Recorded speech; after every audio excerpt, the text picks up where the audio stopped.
सास का कायाकल्प। राधा को अपनी सास से बहुत प्यार था। मम्मी जी, आपकी साड़ी कितनी प्यारी लग रही है। काश मैं भी आपके जैसी साड़ी पहन पाती। अरे बेटा, हमारे जमाने में तो साड़ी ही चलती थी। तू क्या करेगी साड़ी पहनकर? दिन भर भागा दौड़ी करती है। साड़ी कंफर्टेबल नहीं फील कराएगी। तू तो ऐसे ही जचती है बेटा। राधा सास को लेकर घूमने जाती, सैर करती और उनसे खूब बातें किया करती थी। एक दिन, अरे राधा और माँ सुनो, अब हम लोगों को बम्बई चलना पड़ेगा। मेरी नई नौकरी वहीं लगी है। अरे वाह माँ, कितना मजा आएगा ना। अरे नहीं नहीं, मैं नहीं जाऊंगी। बड़ा शहर, बड़े लोग, मेरा दिल नहीं लगेगा। अरे माँ, मैं हूं ना आपके साथ। और सारा परिवार बड़े शहर में शिफ्ट हो जाता है। एक दिन, राधा, तू भी अब नौकरी में जाने लगी है। मैं तो बोर हो जाती हूँ। सोच रही हूँ आसपास की औरतों से दोस्ती कर लूं।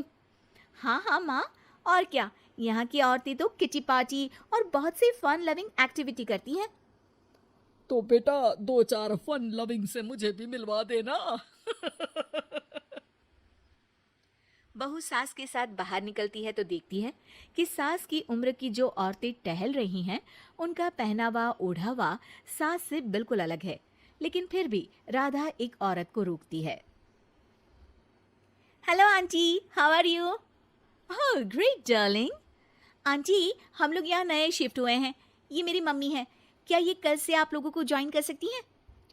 वो औरत सास की तरफ बड़ी ही अजीब नजरों से देखती है, फिर कहती है, अब ठीक है, कैसे भेज देना। सास समझ जाती है कि उस औरत को वो ठीक नहीं लगी, लेकिन फिर भी वो कुछ नहीं बोलती। अगले दिन, अरे माँ, अच्छी सी साड़ी पहनकर तैयार होकर जाइए। आपको आपकी दोस्तों के पास जाना है ना। और नहीं नहीं, मैं सोच रही हूँ घर पर बैठकर टीवी देखूं। वैसे भी रामायण का नया एपिसोड आएगा। नहीं माँ, आप जाओ ना, लोगों से मिलो, बात करो, अच्छा लगेगा। ना चाहते हुए भी सास उन लोगों के पास जाती है, लेकिन सभी सास से बुरा व्यवहार करते हैं। सास मुंह लटकाकर घर आ जाती है। बहू समझ जाती है कि सास को कुछ हुआ है। वो रोज सास को पार्क में भेजती, लेकिन सास रोज मुंह लटकाकर वापस आ जाती। क्या हुआ माँ, आप बाहर जाकर खुश नहीं होती हैं? अरे बेटा, खुश तो हूँ लेकिन। लेकिन क्या माँ, आपको तो लोगों से मिलना, बातें करना अच्छा लगता था। मैं देख रही हूँ कि आजकल आप बाहर से आती हैं तो परेशान सी दिखती हैं। सास कुछ नहीं कहती, अपने कमरे में चली जाती है। अगले दिन राधा चुपके से सास के पीछे पार्क में जाती है। हेलो, कैसे हैं आप लोग? एक औरत मुंह बनाकर साइड हो जाती है। सभी एक दूसरे से बात करती हैं, लेकिन राधा की सास साइड में चुपचाप अकेली बैठी रहती है। राधा घर आती है और सास के वापस आने का इंतजार करती है। सास मुंह लटकाकर घर आती है।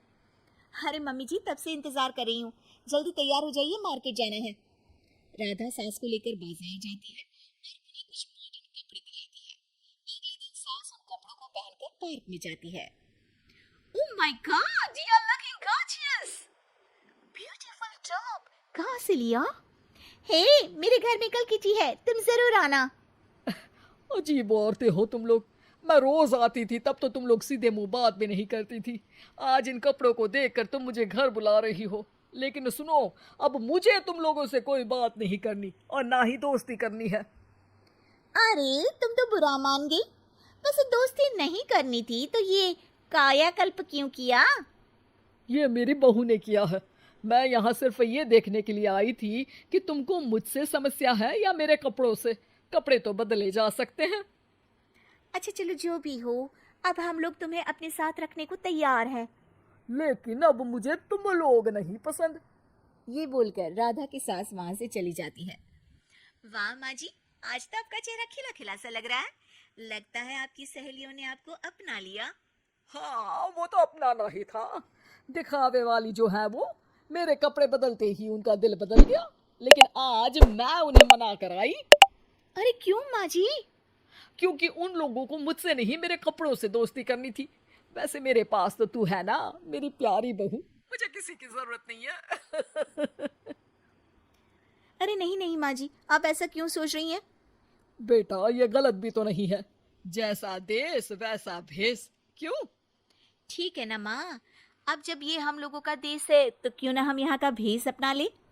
हाँ हाँ जरूर, मैं तो तैयार हूँ। समय के साथ खुद को बदलने में कोई बुराई नहीं है, लेकिन कहीं नकल के चक्कर में बंदर ना दिखने लगूं। बहू लग जाती है सास की कायाकल्प।